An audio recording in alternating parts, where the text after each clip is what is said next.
Hello everyone, আসসালামু আলাইকুম। কেমন আছেন সবাই? আজকে তৈরি করে নিলাম নিজের হাতের পারফেক্ট বুন্দিয়া রেসিপি।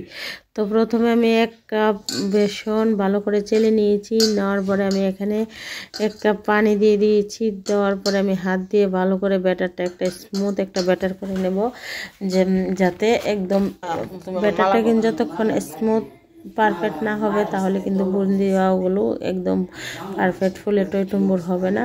তো দেখেন এরকমভাবে টপ টপ করে পড়লেই বোঝা যাবে যে আমার ব্যাটারটা হয়ে গেছে। আরেকদিকে আমি একটা বাটির মধ্যে একটু ব্যাটার নিয়ে তারপরে রেড ফুড কালার দিয়ে দিচ্ছি, যাতে বুন্দিয়াটা 2 রকম কালার হয়। বাজারে কিন্তু বুন্দিয়া বিভিন্ন কালারের দেখা যায়, তো একটু ওদের মতোই সৌন্দর্য বাড়ানোর জন্য আমি একটু ফুড কালার দিয়ে একটা ব্যাটার করে নিয়েছি, যাতে আমার বুন্দিয়াগুলো দেখতে অনেকটাই বাজারেদের মতো হয়।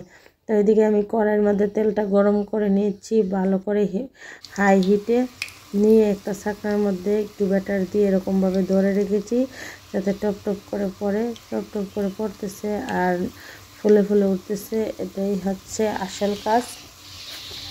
তো এখানে তাড়াহুড়া করার কিছু নাই, আস্তে আস্তে পড়বে আর একদম ফুলে ফুলে টইটুম্বর হয়ে যাবে। তো চুলার হিটটা কিন্তু একদম স্পিড থাকতে হবে। তেলটা জড়িয়ে গেলে কিন্তু ঠান্ডা বা কম হিট হলে কিন্তু একদম পারফেক্ট বুন্দিয়াগুলা হবে না।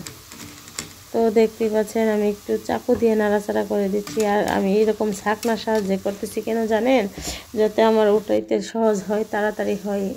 অনেক সময় দেখা যায় বুন্দিয়াগুলো ছড়িয়ে ছিটিয়ে যায় তেলের মধ্যে, উঠাইতে একটু সময় লাগে। এই জন্য আমি ছাকনাটা দিয়ে দিচ্ছি তেলের মধ্যে, যাতে আমার উঠাইতে কষ্ট না হয়।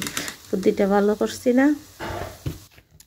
তো দেখেন আমার বুন্দিয়াগুলো হয়ে গেছে। এগুলো কিন্তু বেশি জাল করার কোনো প্রয়োজন নাই, কারণ বেশি জাল করলে কিন্তু পুড়ে যাবে। তো এরকমভাবেই রাখতে হবে। এরকমভাবে এখন আমি লাল ব্যাটারটা দিয়ে দিব।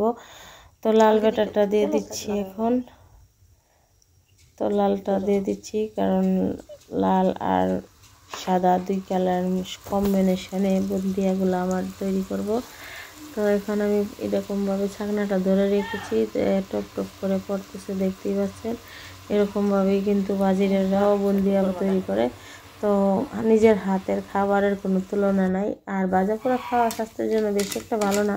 তারপর যেহেতু রমজান আসছে, আমরা কম বেশি ভাজা পোড়া এখন খাবো যতই না করি। তার জন্য আমি বুন্দিয়াগুলো রেডি করে নিয়েছি। বাজারে তো সব কিছু অনেক দাম, হাতে তৈরি করলে কিন্তু টাকাও বেঁচে যায় অনেকটা।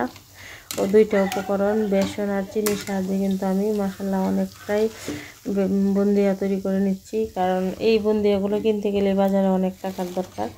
তো আমরা বউরা তো চাই সব সময় টাকা বাঁচাইতে। তো তার জন্য আরেকদিকে একটা কড়াইয়ের মধ্যে আমি এখানে 2 কাপ চিনি নিয়ে নিয়েছি।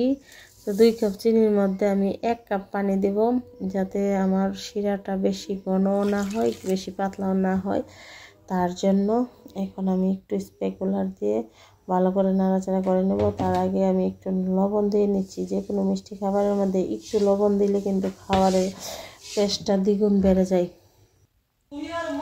লবণটা দিয়ে আমি এখন ভালো করে নাড়াচাড়া করে নিচ্ছি যতক্ষণ না চিনিটা গলে যায়।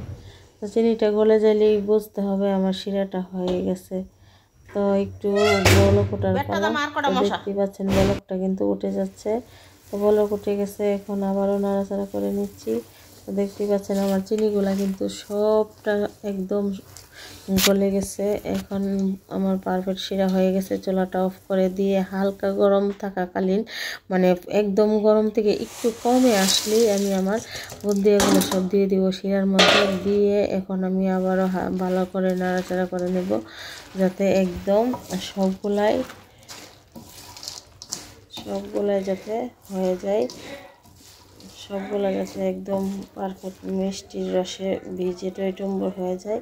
এভাবে আমি নাড়াচাড়া করে আমি এখন ঢাকনা দিয়ে ঢেকে রেখে দেব 2-3 ঘন্টার মতো। তো 3 ঘন্টা পরে ফিরে আসব। তো এখন আমি ঢাকনা দিয়ে ঢেকে দিচ্ছি।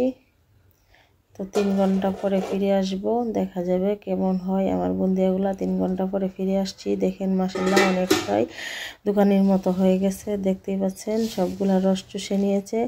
এখন আমি একটা হাত দিয়ে চাপ দিয়ে আপনাদেরকে দেখাবো। দেখবেন একদম নরম তুলতুলে হয়ে গেছে রসে টইটুম্বুর। আমি অবশ্য খেয়ে টেস্ট করেছি, ভালো হয়েছে। তো সবাই ভালো থাকবেন, দেখা হবে অন্য একটা ভিডিওতে। Bye bye.